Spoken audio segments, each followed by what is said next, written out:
इसके बाद प्रदीप शहर चले जाते हैं।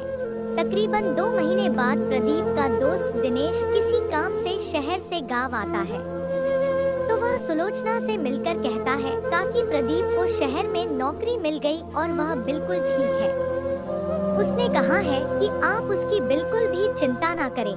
यह बात सुनकर सुलोचना बड़ी खुश होती है और मंदिर जाकर शिवजी के आगे प्रसाद चढ़ाती है।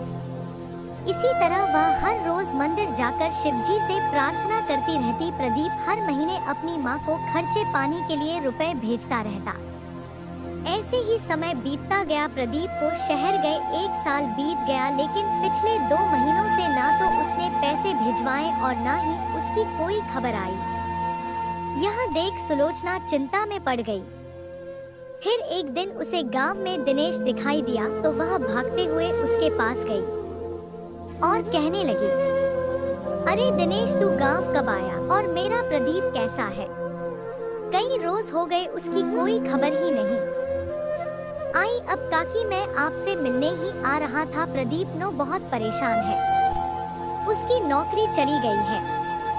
फिर उसने खुद का काम शुरू करने की सोची, जिसके लिए उसने कर्ज उठाया, लेकिन अब कर्ज ना चुका पाने की वजह से वह लोग उसे जाने नहीं दे रहे हैं।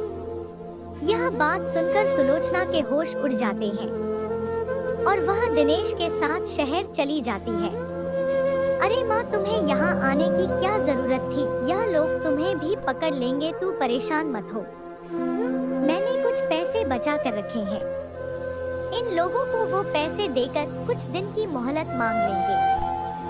फिर वो प्रदीप के साथ उस लाला के पास जाती है जिससे उसने पैसे उधार लिए थे। साहब, हमें कुछ दिनों की मोहलत और दे दीजिए। यह लड़का मेरा पैसा खाकर यहाँ से भागने की कोशिश कर रहा था और अब तू आई है।